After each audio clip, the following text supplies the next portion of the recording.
Afghanistan is a sovereign country. If the Afghan judicial authorities decide to release a prisoner, it is of no concern to the U.S. and should be of no concern to the U.S. And in a move that shows just how limited the Obama administration's influence over Afghan President Hamid Karzai is right now, 65 dangerous Taliban members are once again free men. They were released last week from a facility near a U.S. complex at Bagram Air Force Base. Karzai called the prison a Taliban factory where innocent Afghanistan citizens have been radicalized, and that's why he ordered the release. But these 65 Taliban were directly linked, according to U.S. officials, to the deaths of 32 NATO troops. Karzai even went a step further, saying that the U.S. is interfering with the sovereignty of its country, saying the states are harassing Afghanistan's procedures and judicial authority. Joining me right now to discuss this is Fred Fleitz, former CIA analyst and managing editor of the global forecasting site Lignet.com. Fred, it's great to have you with us. Good to be here, John. All right, so Karzai has gone ahead here against all objections from the United States to release these prisoners. What does it mean for a national security standpoint? There's a very troubling gulf developing between the U.S. government and Karzai. Karzai has always been mercurial and difficult to deal with, and I think he is approaching the end of his term in office, and he's trying to influence what happens after he leaves. I think partly he's concerned about what will happen when the United States leaves the country and he has to deal with the Taliban. I think in a way he and his allies are trying to deal with that issue. But it also has to deal with the deterioration of relations between Karzai and President Obama, and I think this is a very unfortunate situation, since these are people who are going to return to the fight, the terrorist fight. Now, Fred, I've heard some reports that this is basically the Obama administration reaping what they've sown here, because they did not exactly start out on the best footing with the Karzai government in Afghanistan. That's right. I think they've handled it awkwardly, and they have sort of given it short shrift because they've paid attention to other international issues. Karzai feels he's been disrespected in meetings with the president.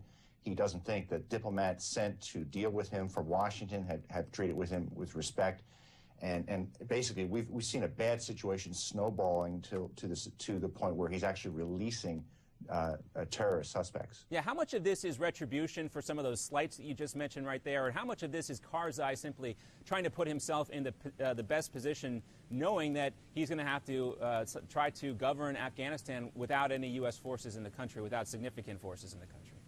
The slights played a role, but I think the main factor behind this is that Karzai and his political associates are trying to figure out how they will run the country after the United States withdrawal. In Karzai's view, and I think this is correct, the Taliban is just standing by waiting for the United States to withdraw.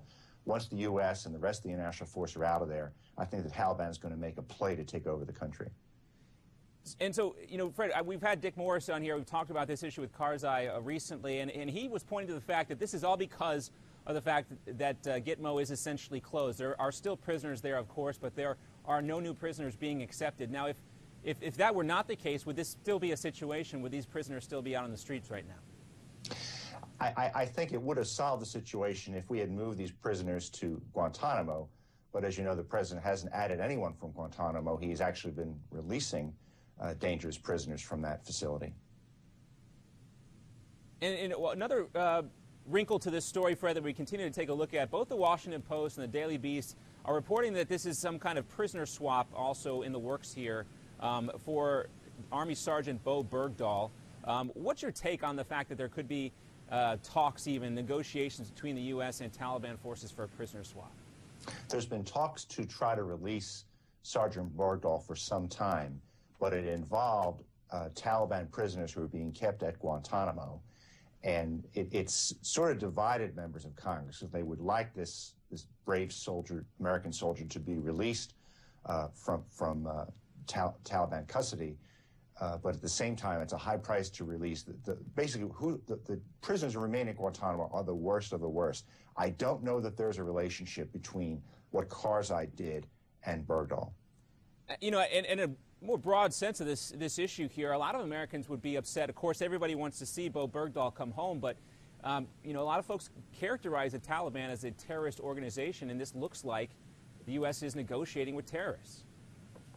We have been negotiating with the Taliban. This is, if there are talks to do this right now, I mean, I think there probably are behind the scenes, but we've made several attempts to negotiate with the Taliban to try to get them to agree to some type of post-withdrawal peace agreement. And it's a difficult situation because the Taliban is not going away and we are withdrawing. And so maybe it's a situation where we're forced to deal with them, even though we might not like the idea of that. Fred, let's move on and talk about Iran. The world powers have begun their talks in Geneva, or in Switzerland, I should say, trying to reach a deal, a final agreement on the nuclear dispute. The main question in the U.S., how can we make sure that Tehran can't build a bomb anytime in the near future? What are you looking for as these talks begin right now? Well, John, the talks have started inauspiciously because Iran made clear they're not going to shut down any nuclear facilities. They said this today.